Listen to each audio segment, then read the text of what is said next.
motherfucking 3. You niggas can't fuck with the M.O.B. 1, 2, motherfucking 3. You niggas can't fuck with the M.O.B. This is Get So Rock music, bitch. 4-5 rock music, child music, cocaine rock moving, OG hop abusing niggas like the hustler. I was whipping kick for hours, Taliban dropping towers, hammerman, chop busting young niggas, gun clocking, dropping bombs like test the verb in a cold white. What's good with YouTube? You already know. Big Flocko with a convict's perspective, and I'm smashing, dashing, sliding on through with a little bit of energy. Please hit the like, subscribe, comment, and do all those things to help support this channel, and hit that bell notification for future fire content. Now, every once in a while you come across a news story, or you hear about a rumor or a police report that makes you go, what the fuck is going on, man? Excuse my language, but you get puzzled to, like, where it's 2023, are people still acting like this, right? Now, we have a case that happened in Hayward, California, where 2 men have been arrested. They've been charged with several felony accounts, right, for allegedly attacking and threatening a 17-year-old boy who resisted their attempts to recruit him into the Nortenos gangs. Now, that's according to court records, right? Now, both defendants, their name is being withheld, right? But they're both from Hayward. They're 41 and 26. They were charged with making criminal threats, illegal gun possession, and dissuading a witness, along with enhancements alleging the use of violence and being armed during the commission of a crime. They were charged with gang activity, but a judge dismissed those counts at court on July 13th. Now, according to police, right, this allegedly happened on Havana Avenue in Hayward, right, when 3 known Norteño members approached this 17-year-old kid, right, and told him, hey, he was going to join their gang. One of them allegedly told him he could say no if he wanted to, but then changed his mind and told the boy he didn't have a chance. I guess these suspects are allegedly affiliated with a gang called DGF, which anybody knows from the Bay Area means don't give a fuck. They're on the south side of Hayward. If you don't know about it, man, they're one of A Street Camparamos' like main rivals from way back in the day, right? Both Norteño hoods, right? A lot of history behind DGF. You know, at first I think they were Guamanians at first. And a lot of people thought they were Bloods, but they became homeboys later on. A lot of just in general, they used to wear a lot of red. A lot of times people thought they were a hybrid gang, which was a mixture of Norteños and Bloods, but in the end, they were mainly all Norteños, right? Now, allegedly, the boy resisted. One of the dudes struck him in the face, and another pulled a gun. Now, I guess there was some eyewitnesses there, and a female got threatened that they would murder her family if she fucking reported them to the police. Now, multiple witnesses were able to identify 2 men who were later arrested and charged in court. The third suspect that they have in this case has not been charged yet. Apparently, the 41-year-old is still locked up in lieu of a $450,000 bail, and the 26-year-old man is out of custody. Now, the first thing I thought when I seen this case was a 41-year-old man and a 26-year-old pressing up on a 17-year-old man. We're in 2023, right? This isn't a good look. These dudes are going to get jammed up, especially for the charge that they have since he was a minor, right? And just basically acting the way that they were acting on the streets. I mean, if you're 41 years old, even 26, and you're still out there fucking literally gangbanging, there's a fucking issue there. You know what I'm saying? Something's definitely wrong with someone who's still gangbanging at 41 years old, man. Tells you one of 2 things. Either one, this dude is just fucking way out of bounds, never been nowhere, and is one of those fucking weekend fucking warriors that talks about fucking he knows everybody and he's done time in the pinta and thinks he's cool pressing up on fucking youngsters, right? Or he's just fucking just an idiot, man. I mean, who does that in 2023? Even back in the days, man, like when I was growing up in the 90s, right? You know, and Hayward's a well-established town, man. There's been a lot of, you know, bros and carnales that have came out of there, so people know right from wrong out there, right? So like I said, when I first read this case, I was kind of just fucking shocked, you know. And DGF, this hood in particular, it got some big homies. It got an out from there, and it got some bro from there. So it kind of shocked me to have that type of behavior at that age, right? Now, the only thing I can gather from it, they were drunk and high, and they were just fucking acting a fucking fool, like fucking idiots. That was the thing that shocked me the most, was basically the age, 41 and 26, and the location, man. Like I said, this isn't an area that's not infested with, you know, gangs. Hayward, like, has one of the oldest hoods, A Street, which is in Hayward. Like, it's been infested with Rasa gangs for fucking years. So like people know right from wrong. They will be held accountable for certain acts. It's not one of those towns where people can just run rogue and do what they want. But sometimes, like I said, the East Bay's a little bit different, man. There's a lot of shit that happens in the East Bay that's kept under wraps because it's just the way the East Bay moves. You know what I mean? Now I'm sure there's probably a little bit more to the story, but still, at the end of the day, it doesn't justify anything. I mean, how are you gonna sit there and force a 17-year-old kid to gangbang or join your gang or what I mean, whatever it may have been?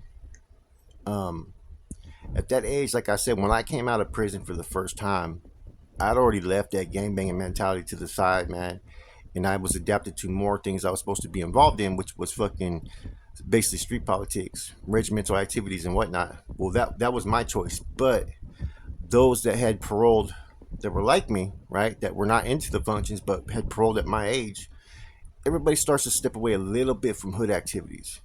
Every once in a while, you get some homeboy that's young, that goes to prison and comes out, and he's 22, 24, and he still wants to gangbang. But for most of us, when we get out, what I'm saying? It's either you go out there and get a job and live your life, you run the streets as a dope fiend, or you stay fully committed to the streets. And what I mean by that, you're in regimental activities. There's no other options really. Either change your life and do the best you can out there for yourself and your family, dope fiend it out, or go full pledge. There's no other alternatives out there. But you don't hear about this low level fucking street gang shit coming from 41-year-olds fucking pressing up on fucking a 17-year-old, man. So this isn't the way Nortenos operate at all. In no form or fashion do Nortenos sit there and oppress their people, or they're supposed to oppress their people, excuse me. Now, maybe a little bit, you have hood politics and whatnot, right? But this isn't even hood politics. This is a random dude walking down the street that gets pressed up by some fucking older gang members that are trying to force him to gangbang. So, like, there's only two things that I think that's going on. I think these dudes must have been high and drunk and just fucking literally for a victim, and this dude didn't give them the answers that they wanted to hear, so they fucking jumped on him and threatened him. Like I said, I remember as a kid running into some fucking OGs that had done time on the fucking Elmwood, and they talk about, oh, they knew this kind of now, and like don't say the word structure or NF, and they would paint a picture about all these fucking OGs that they remembered as kids, and a lot of times they actually knew these dudes. A lot of times they weren't really about nothing. They just were just OGs telling their stories. And one time I met a homeboy's uncle, big old bro shot, right? And we were barbecuing one time, and he tried to tell me that he was a carnal. He was drunk as fuck. Now, little does this dude know that I'm tapped in, right? And you know what I'm saying? At that time I was a bro, right? And I know, I know everybody. You know what I'm saying? And this dude, I forgot where he said he paroled from, but it was fucking one of those questionable yards where, yeah, it was okay, but it was a low level too. And this was in the early 2000s. But here he is, he's trying to tell me and shit, man. So I started quizzing dude back. And then I had to tell the homeboys, like, man, look, man, this is homeboy's uncle. I get it. He's been drinking, right? But he can't be saying the shit he's saying, man. He's looking at me, prejudging me, like, who's this fucking weirdo that's done a little bit of prison time? Let me fucking impress him by saying I'm a C. Doesn't know that I have status and shit, man. And you run into that, man. Another time I'm running into this cat. I'm on Santa Clara Street. This dude named Mongo. He was from the South Side. And he's like, oh, like he started trying to sit there and say, well, I'm plugged in with these people, and you're not supposed to be out here. Like talking about homeboys from OPS can't be out there in San Jose. And I'm like, who the fuck is this dude? So next day, I run a check on dude's name, and he had never even been to the joint, man. I had to get that dude got a fucking reprimand on his ass by some homeboys I knew, bro. So like I said, there's dudes out there that try to portray the funk, and they'll try to live up to an image because they're trying to impress people. And this may have been clearly the case because the 41-year-old is still in there, on bail. You know what I mean? And like I said, you got some dudes that are just fucking. They're not all mentally stable there, man, and they're still living in the 90s, or for some, they're still living in the 70s. And I'm telling you right now, I guarantee you, this individual that's 41 that got busted, either he's done some time on some low level fucking prison yards or just done county jail time, man. And he's just trying to fucking influence those that are out there, that are with him from the hood. You know what I mean? Anyways, this is 2023. Gangbanging is no longer in. And this is just fucking one of those crimes that where this dude, man, if he gets cleared at all, right, which he possibly could nowadays, you know what I'm saying? if you know the right person, or you pay the right fee, you can get cleared of something like this, man. But back in the days, this would have been a wrap. He's a minor. You pressed up on him. You fucking assaulted him. Y'all stool. It's not like you're 22 years old assaulting a 17-year-old, right? You're fucking in your 40s. And basically, it seems like you may have been the instigator. So, especially if this dude did any long-term prison time, though, that even makes it worse. If he's just some fucking county jail fucking dude that comes in every fucking like 2 years and shit for some bullshit domestic or for fucking drunk in public, hey, they may just look at him like, hey, he's nobody. You know what I'm saying? Just fucking, we'll deal with him in the hood. You know what I mean? Now, if he was somebody, oh, there's going to be repercussions. If not, he may get deemed for those type of acts, man. Because, like I said, it's a 17-year-old kid. You got to sit there and apply any charge like that towards any fucking minor, and that you should know better. And being the age that he's in his 40s, man, the youngest involved in this that got arrested was 26 years old. At 26, you should fucking know better. I'd be embarrassed if I was this dude, 26 years old, man, and 41, man, and get arrested for fucking saying you got to join my gang.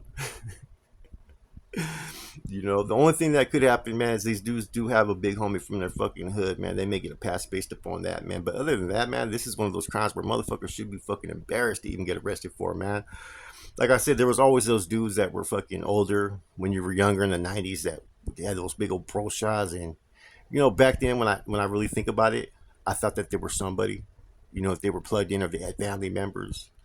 But then when I got out of prison, I just looked at them that they were just fucking drunk dudes that were fucking full of shit. Yeah, they knew some people and shit. Yeah, they've been around. They did some time. But they were never involved in the mix. That's why they never ended up in prison or nothing like that. All they did was fucking what you would call at the time, they do time on the farm. So there was a lot of those dudes that they only did county jail time. They never did anything to fucking catch time to put in no work, you know what I'm saying, to catch a big case. They may have did some juvenile hall and YA time, but they get to a certain age, they're like, you know what, man, I'd rather just kick it at home, drink my 20 fucking beers and tell war stories about lies and stuff I used to do. And that's how it really was, man. Anyways, this is Flacco, man, the convict's perspective, man. I thought I would drop something a little different this morning, man. You already know I'm going to drop some more stuff later on today. Stay tuned in. With that said, I'm gone. Block movement, MOB, I'm stamped approved. If you want the static, about to let this beast loose. Picking up work, kickstands in the birdie. Pushing leave-it-outs of Chris, breaking down the wide girly. Workers for the team, running out of product early.